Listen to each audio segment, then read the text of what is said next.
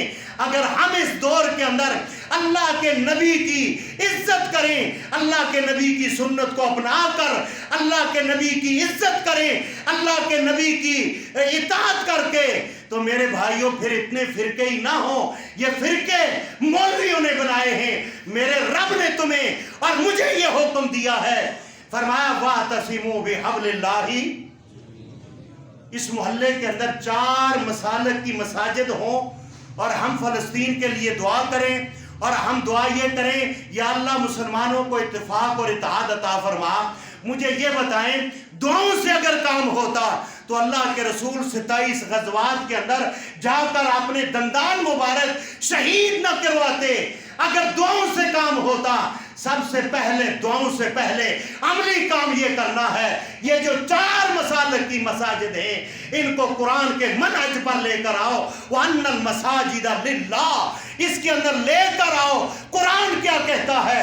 قرآن یہ کہتا ہے وَأَنَّ الْمَسَاجِدَ لِلَّهِ. تمہاری مسجدوں کے اندر صرف اللہ کی پکار کی جائے، غیر اللہ کو پکارنا یہ حرام ہے. اور غیر اللہ کی دعوت دینا اللہ کی مساجد کے اندر یہ حرام ہے. اس کے باوجود بھی ہمارے نعرے کیا ہیں؟ ہم غلام ہیں، غلام ہیں، رسول کے غلام. ہماری باتوں میں 2 نمبری. ہماری اولادیں اپنے والدین کی گستاخیاں کریں، اپنے والدین کے سامنے سینہ تان کر کھڑی ہوں، اور گھر کا والد، گھر کا شوہر اپنی بیویوں کی ان غلیظ زبانوں کی وجہ سے جن کے بارے میں اللہ نے قرآن میں فرمایا ہے الرجال قوامون علی النساء، کہ تمہارے اوپر یہ حاکم ہیں، لیکن اس کے باوجود گھر کے اندر بڑوں کی بات نہیں چلتی. چھوٹے اٹھ کر بڑوں کی بے عزتی کرتے ہیں اور کلمہ پڑھ کر ہم پہلی صف میں آتے ہیں. پہلی صف میں آنے سے پہلے یہ کام کر رہے ہیں. اپنے دلوں کو صاف کرنا ہے. اللہ کے رسول کی شریعت کے اوپر مکمل ایمان لا کر پھر جب نماز پڑھی جائے گی ہاتھ بھی نہیں اٹھاؤ گے. آسمان والا رحمان پہلے آپ کی ہر مشکلات کو آسان فرما دے گا. میرے بھائیوں، ہم نے شریعت محمدی کا اتنا مذاق اڑا دیا ہے. ہمیں آج گستاخی کرنے والے ڈنمارک والے نظر آتے ہیں، ہمیں گستاخی کرنے والے یہود اور نصارہ نظر آتے ہیں. جو ہم گستاخیاں کرتے ہیں ہمیں وہ نظر نہیں آتی. وجہ کیا ہے؟ وجہ یہ ہے کہ ہم نے اللہ کے رسول صلی اللہ علیہ وسلم کا ہم نے اتباع کے لیے کلمہ نہیں پڑھا. ہم نے قرآن تو پڑھا لیکن قرآن کو ہم نے اپنی زندگیاں بدلنے کے لیے نہیں پڑھا. آپ مجھے یہ بتائیں، ہمارے جو باپ ہیں حضرت آدم علیہ السلام جنت کے اندر تھے اور شیطان نے انہیں ہذہ شجرہ کے قریب لے گیا جس سے اللہ نے منع کیا. فرمایا آدم اور آپ کی بیوی جنت میں جہاں مرضی جاؤ، ہذہ شجرہ اس کے قریب نہیں آنا. یہ کس کو حکم تھا؟ حضرت آدم علیہ السلام کو. ہذہ شجرہ کے قریب چلے گئے، شیطان کے ورغلاوے کے اندر وہ چلے گئے. وہاں سے دنیا پر آئے، آپ کا لباس اتار دیا گیا. ایک مرتبہ چند کلمات پڑھے، ربنا ظلمنا انفسنا وان لم تغفر لنا وَتَرْحَمْنَا لَنَكُونَنَّ مِنَ الْخَاسِرِينَ۔ ایک مرتبہ آدم علیہ السلام نے یہ کلمات ادا کیے، اللہ نے آسمان سے آدم علیہ السلام کو جو ہے ان کی مغفرت کا بھی اعلان کر دیا اور دوبارہ جنت کا حقدار بھی بنا دیا ایک دفعہ پڑھنے کے ساتھ۔ حضرت یونس علیہ السلام مچھلی کے پیٹ میں جاتے ہیں، وہاں پر ایک مرتبہ کہتے ہیں لا الہ الا انت سبحانک انی کنت من الظالمین۔ ایک مرتبہ پڑھا، اللہ رب العالمین نے حضرت یونس علیہ السلام کو مچھلی کے پیٹ سے نجات دلائی، اور ساتھ ہی یہ کہہ دیا اگر یونس یہ نہ کہتا تو قیامت کی صبح تک مچھلی کے پیٹ میں رہتا۔ اب اسی بات کو ہم مکہ کے اندر لے کر جاتے ہیں۔ آج ہم قرآن کو تعویذ بنا کر گلے میں ڈالتے ہیں، یہاں تک ایمان ہے کہ قرآن کا تعویذ بنا کر گلے میں ڈالنے سے میرے سر کا درد ختم ہو جائے گا، اور جمعرات والے دن جب روحیں بنیرے پر آتی ہیں قبر سے نکل کر، ارواح سے عالم برزخ سے نکل کر وہ بندیرے تک آتی ہیں، حلوہ اندر بنتا ہے، پڑوسی کھا لیتے ہیں، مولوی کھا لیتا ہے، روحیں بیچاری وہاں سے ایسے ہی واپس ہوتی ہیں۔ یہاں تک ہمارا ایمان ہے، لیکن ہمارا ایمان یہ کیوں نہیں ہے کہ قرآن پڑھنے سے زندگیاں تبدیل ہوتی ہیں؟ مکہ کے اندر حضرت طفیل رضی اللہ تعالی عنہ یہ اپنے قبیلے کے بہت بڑے تاجر ہیں، اور مکے کے اندر تاجر کی تجارت کے لیے آئے۔ مکے کے بڑے بڑے جو تاجر ہیں، جو رسول اللہ کے دشمن ہیں، ابو جہل اینڈ کمپنی، انہوں نے حضرت طفیل کی دعوت کی، اور دعوت کرنے کے بعد یہ بات کہا کہ آپ کو پتا ہے آپ کی ہم نے دعوت کی ہے، اس لیے کی ہے، ہمارا ایک مقصد ہے، مقصد یہ ہے اس مکہ کے اندر ایک محمد نامی شخص آیا ہے، اور وہ کلام ایسا پڑھتا ہے، پڑھنے کے ساتھ جس نے بھی سنا وہ اس کا جو ہے غلام بن جاتا ہے، وہ اپنے ساتھ لگا لیتا ہے۔ اے طفیل تو اپنے قبیلے کا بادشاہ ہے، لیکن یاد رکھنا وہ کلام تیرے کانوں تک نہ پہنچے۔ حضرت طفیل فرماتے ہیں جب میں مکہ سے گزرنے لگا اپنے کانوں کے اندر روئی دے دی، روئی دینے کے بعد جب میں گزرنے لگا بیت اللہ کی دیوار کے ساتھ ایک حسین و جمیل چہرے والا ایک انسان ہے، ٹیک لگا کر کھڑا ہے اور کھڑا ہو کر قرآن پڑھ رہا ہے، اور میرے کانوں میں جب میں نے اور اوپر سے زور دیا کہ یہ جادو کی آواز میرے کانوں تک نہ لگے، جب کہا میرے کانوں تک آئی، میں نے ان کا چہرہ دیکھا، بڑا حسین و جمیل ہے۔ میری آنکھوں نے کہا، میرے جو سرداروں نے مجھے کہا ہے، ایک نوجوان آیا ہے، وہ کہتا ہے میرے دل نے کہا رب کائنات کی قسم ہے ایسا چہرہ میری آنکھوں نے آج تک نہیں دیکھا۔ ساتھ ہی کانوں سے روئی نکالی، نکالنے کے بعد کانوں کے اندر جب قرآن کی آواز آئی، ایک ہی مرتبہ قرآن پڑھا، سنا، اور سننے کے بعد کیا کہتے ہیں، اے اللہ کے رسول میں گواہی دیتا ہوں کائنات میں یا اللہ کے بعد اگر اس کائنات میں کوئی سچا اگر پاکیزہ کلام ہے، اے محمد صلی اللہ علیہ وسلم یہ آپ کا ہے۔ جب یہ کلام سنا تو کہا مجھے کلمہ پڑھا دیں۔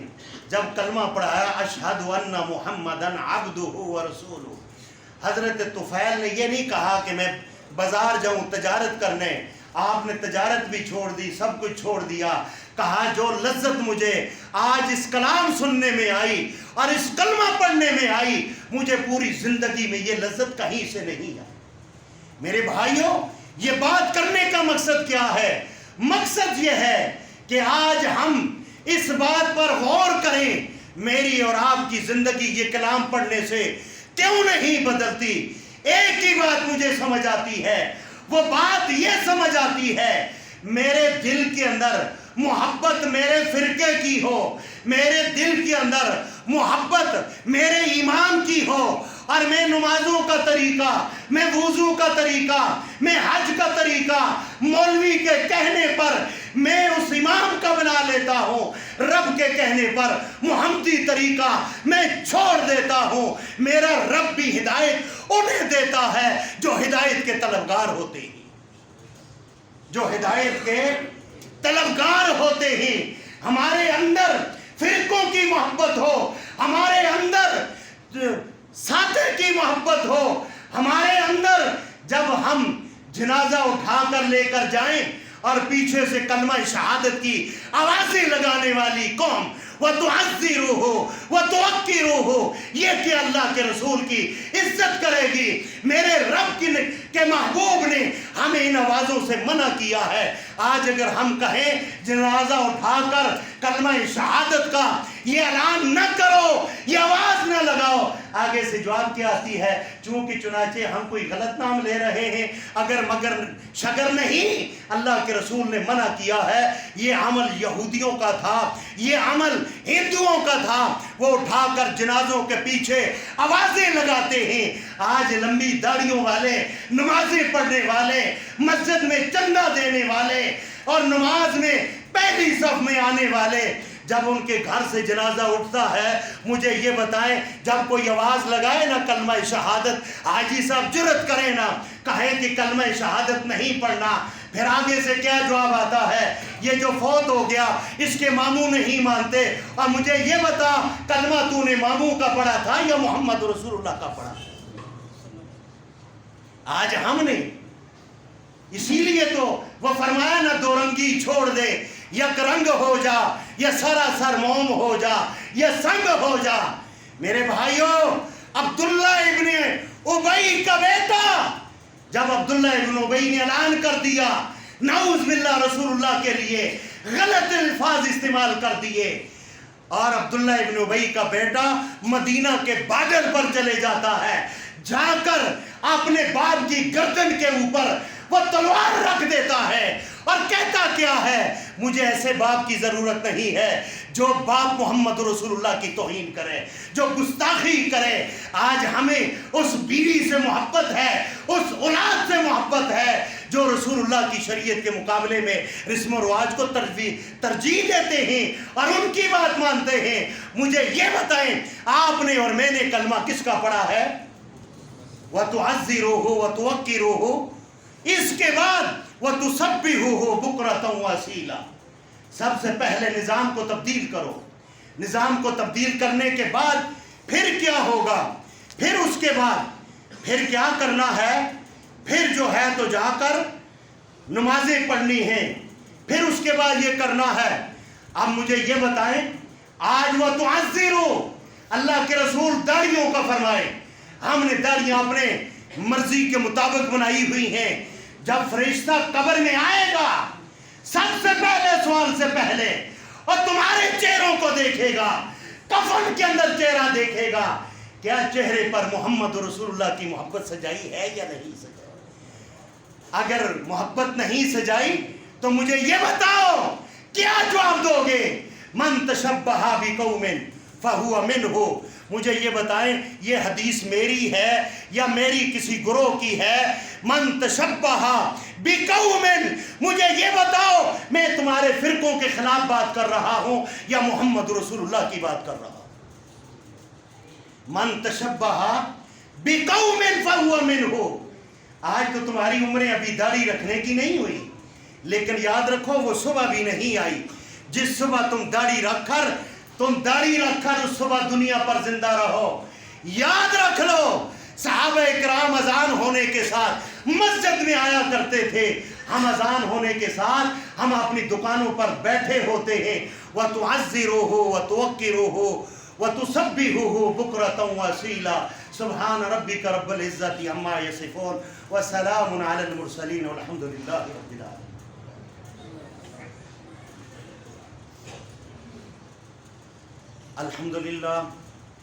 الحمد للہ حمدا کثیرا کما امر، اما بعد فإن خیر الحدیث کتاب اللہ وخیر الہدی ہدی محمد صلی اللہ علیہ وسلم، شر الامور محدثاتها کل محدثۃ بدعہ كل بدعة ضلالة كل ضلالة في النار اللهم اشف مرضانا ومرضى المسلمين اللهم اشف مرضانا ومرضى المسلمين اللهم اعز الاسلام والمسلمين اللهم اعز الاسلام والمسلمين. ہمارے مسجد کے پڑوسی ہیں حاجی لطیف صاحب، ان کی اہلیہ محترمہ کافی عرصے سے شدید بیمار ہیں اور ان کی ہائے ہائے کی آواز آتی رہتی ہے چونکہ ان کے معدے کے اندر شدید قسم کی جلن ہے. ہمارا ایز اے پڑوسی حق بنتا ہے کہ حاجی لطیف صاحب کی اہلیہ محترمہ کے لیے ہم ان کا نام لے کر دعا کریں، اللہ ان کو اس تکلیف سے نجات عطا فرمائے، اللہ ان کی بیماری کو شفا عطا فرمائے، اللہ رب العالمین ان کے لیے اپنے رحمت کے دروازے کھول دے. اور جتنے بھائی بیمار ہیں اللہ ان کو شفا عطا فرمائے، جن کے پیارے بیمار ہیں اللہ ان کو شفا عطا فرمائے. میری مائیں بہنیں بیٹیاں اگر ان کی کوئی جائز حاجات ہے اللہ ان کو اس کو پورا فرمائے. اللہ ہمارے کاروبار میں ترقیاں فرمائے، اللہ آپ کی کاروبار کی پریشانیاں دور فرمائے.